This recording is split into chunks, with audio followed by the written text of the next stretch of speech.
Hi, this is Mortgage Guy Dave Steinberg, and I'm thrilled to be here today with one of my favorite Long Island realtors, JD Pulice. JD is a magnificent realtor. She is, what I like about her is she's really, really authentic. She's really, really smart about the market. And I can't recommend her highly enough. JD, tell me a little bit about your business and your team. Thank you. Thank you very much, David. So I've been doing this about 18 years. I started in Manhattan and then slowly got pulled into Long Island. And with years of experience that I have, I've had, I wore a hat of recruiting for real estate, market managing. I'm an associate broker, obviously. And so now I work for Villa Home. I like working for them because they specialize in REOs. And with that, I have a small team that's going to be growing, obviously. And that's kind of our niche now. It's just the REO market. What is an REO? You just used that term, but not everyone will be familiar. So tell us a little bit more about what REOs, what the challenges are for marketing an REO. So REOs, it's real estate owned properties. So it's like a bank foreclosure. It's homes that are in foreclosure. And there's a lot of steps to it.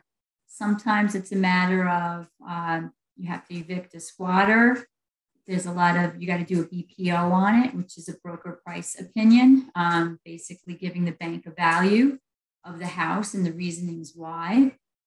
There's a lot to it, but it's cool because most of the times it's investors that buy the house and then they end up flipping it. So you get to see, I get the house all dilapidated. And then, a few months to a year later, then I get to see it all remodeled. So it's, for me, kind of cool. It's kind of taking diamond in the rough and then watching it blossom. So, I know that I always get calls from people who think that buying foreclosed property would be fantastic. What are some of the challenges for the buyer of an REO type of a property, a foreclosed property? It could be liens, you're pretty much buying it as is. Could be signing it off, buying it as is. And sometimes you don't know, like you're not doing, most of the times you're waiving an inspection. So there could be leaks, there could be, termites, there could be a host of problems, so for the most part, you're going to take on an REO thinking of, okay, you know what, I'm going to have to do a whole gut reno.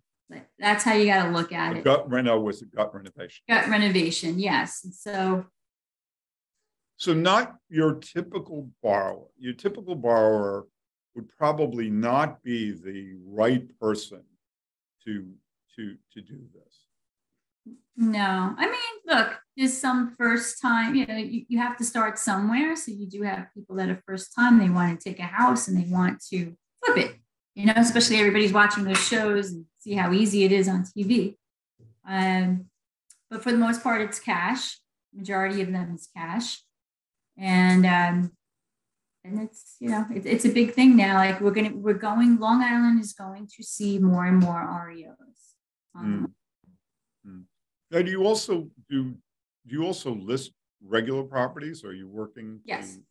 So tell me a little bit about that. Like you meaning like currently? Yeah. Like what I'm seeing currently? Yeah. The market definitely slowed down. What I'm seeing are houses that are priced $500,000 and below. Those are still competitive. Those are still flying off the market, and you're competing with offers. Houses like $550,000 and above, it's not as competitive. You don't have as many people coming to the open house. If I were going to sell my house in Comac tomorrow, tell me what I would have to know. What would I need to know to do a great job selling my house? I always recommend do an inspection. That way, up front what, God for like a gas leak or, some sort of surprise, you can nip it, because there is kind of like a pitch now where buyers are kind of having a little more leverage right now because it's competitive as it was this time last year. So, you want to be ready for that. They just want to have all their ducks in the row. They want to make sure they have no liens on their house, that they have a plan B, like where are they going? That's most important in any type of market. It's okay. You want it to sell. That's great. But now, do you know where you're going? Where you're moving to? I've got this house in Comac, been living there for 10 years, and now I want to sell. Would you recommend that I put it on the market first, or would you recommend that I first go and identify a property that I want to buy? Yeah, normally I like to find out first why. Why are you selling? Why? Oh, because I got a new job. In Texas. Okay, is this company providing housing? Is the company helping you sell this house? Or, I want to downsize. Kids are moving out. Okay, so, are you looking for 55 and over? Have you gone to any open houses? Have you seen, that's 10 years for you. So have you seen value of the dollar of, what price range you want? I think that's most important because then it becomes a domino effect, right? So if you have a buyer, and I kind of have that situation going on right now, where I have a buyer that wants to purchase a listing I have, but they're in the middle of selling a house on the water, and it's a high-end house. So, it becomes a domino effect where you have to make sure everybody has their ducks in a row. And from a strategy standpoint, I think what I heard you say is for prices in the $500,000, $550,000 range, they're still a very competitive market. Above that, you're saying that you're seeing a slowdown. So I've got this house in Comac, and I think it's worth about $750,000, and I want to get as much as I can. What's the advice you give? Well, we have to do comps, right? That's first. We have to figure out what, you have a split level, what, in great condition, move-in condition, we have to first see the comps, right? And so if it justifies $750,000, then I would say $749,000, $740,000 to kind of make it look like, wow, that this is a great price. I want to jump on it now. So you're saying I should price it lower? Is that what I'm hearing you say? Yeah. And then what else do I have to do if I want my house to move? You can stage it if you want to stage it. So what difference will staging make? I mean, who cares? Staging just helps. So for the most part, it clears out the clutter, right? So if it's an empty house, it's hard for a buyer. Sometimes a bedroom looks smaller than it appears. But if they have a bed in there with staging, if they put a bed in there with a dresser and a nightstand, now it gives that buyer like, oh yeah, my furniture would look great. My furniture would fit no problem. So that's one of the benefits of staging. Also, it's just a cleaner look. Sometimes people, you live there a long time, you have a lot of stuff, and people can't really envision their hat, like their stuff, like their items in there. So what I'm hearing you say is staging is going to make it more attractive to the buyer because they're going to be able to visualize themselves in the property. Yes. Again, it depends. If your house is full of clutter, if you got outdated furniture, You know what? And I'll give you a perfect example. And you can have this recorded or not. But I had a buyer purchase a house in Northport years ago, and it was kind of distressed. It was an estate sale. And so there was just clutter all over, old furniture all over the house. And it was a gorgeous Victorian house with a third floor. And it underappraised. But the buyers didn't care. The seller, however, couldn't move in time. Something happened where the buyers had to rent the house. So they rented the house, they painted it their way, like redid the house their way, got a new appraisal, and the house appraised above their offer. because of how it looked. Mm, got it. Cool. And JD, do I understand that you have a team? So tell me Yes. about your team. How many people are on your team?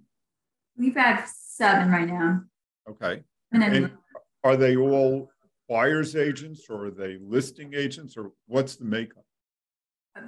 a mix, some of them like buyers, some of them like listings. Now, I just feel like nowadays, no matter what, agents are just well-versed in both. Mm-hmm. You have to be, because you're going to have a seller that wants to buy, you have a buyer that needs to sell. So you need to be well-versed in both. Got it. What are you passionate about? What am I passionate? Just helping people, helping people.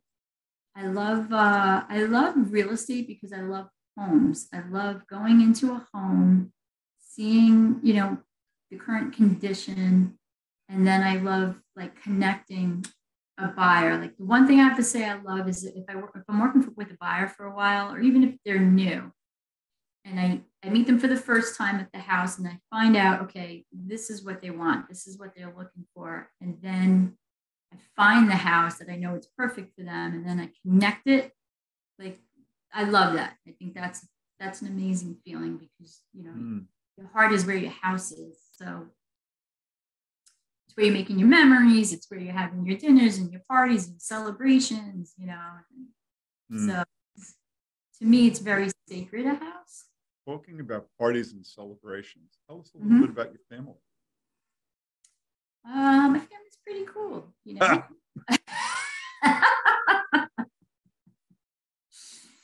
I have a very cool family. I'm married to a real estate attorney who's super cool, really smart, very bright, very funny. And a great attorney that we need to get him on this program. Yeah. And, I have a 5-year-old daughter and, I love my in-laws. I have my mom, my sister, my brother-in-law, we're always hanging, our cousins, we're pretty close with our family. Yeah. So family is what it's all about, I'm hearing. Yes, definitely. And to be quite honest, I think that's the plus of COVID. I feel like it just gave people a break and brought them back to family time, which is something I think everybody needed. I really do.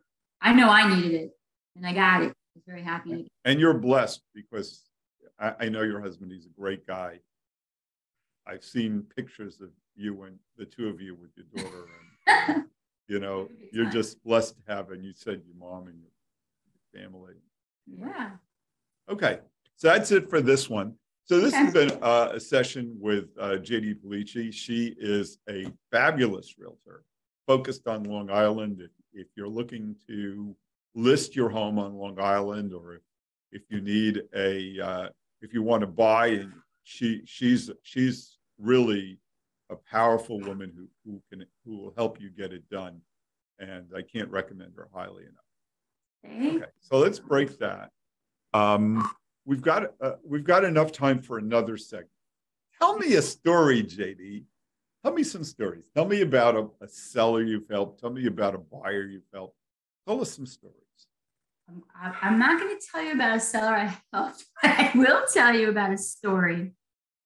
And I tell this to new agents, right? Because when you recruit a new agent and they're so nervous to make a mistake, they're so nervous that, that they're going to let you down, because you hired them, you took them on. And so one story, when I was working in the city and I just got my license, and I was, so to get buyers, I would do open houses for the top listing agents on the weekends. And I was trying to, impress this agent, and he gave me 2 open houses.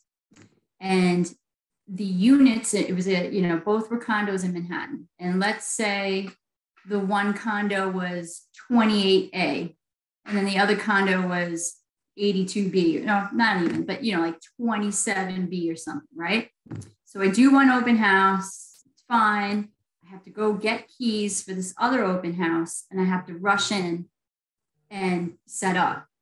So I'm rushing. I get to the front desk. The guy that gave me the key, he was like, here's a key that's for a universal key for all the condos. So I said, thank you so much. I go in and there's a woman at the counter and she's like, excuse me, can I help you? I'm like, yeah, hi, I'm here for the open house. She's like, excuse me? She's like, how did you get into my apartment? I'm like, I'm the agent. I'm doing your open house. She's like, I'm not selling my condo. Where did you get this key? I was like, oh my God, I went to the wrong units because I had the other unit in my head and I went to that unit instead. And so it was a whole ruckus. The guy that gave me the key probably got fired. The listing agent's calling me up like, what did you do? You're ruining my relationship in this building, because it was a new development. And he was one of the listing agents to sell all the units. Oh my God, it was such a nightmare. I was walking home like, but you have to, that's when you love what you do, right? Because now that's when I just got licensed. If you can pick yourself off the floor after that and do it again. Exactly. You got to lift yourself up and you just got to keep going. But it was just till this day, like I'll never forget her. Like, she's eating breakfast at her island bar. Like, what are you doing in my house? How did you get in here? And I'm like, I'm here to, sell your house. God. Hey, JD, I'm a brand new realtor and I'm looking for for a place to work. Why would I want to work with you? I mean, I've years of experience. I find myself to be a good mentor. I don't handhold as tight because that's how I was trained. I was trained more like, all right, this is the fundamentals. Now go out and experience, learn, but do the right thing. Mm-hmm. The one thing I learned, and I tell everybody, is there's no right way to do the wrong thing. And so I try to ingrain that in anybody that I'm working with. And I can imagine working with you. I've met some of the people on your team, and it's just a fun group. And you guys are great. We've been talking to JD Pulice. She is a realtor on Long Island. She focuses on listings, and she also has a focus on selling REOs or bank-owned properties. Can't recommend her highly enough. This is your mortgage guy, Dave Steinberg, and if you've enjoyed this, come back, listen, subscribe to our YouTube channel, and that we're going to have some fun here. Thank you.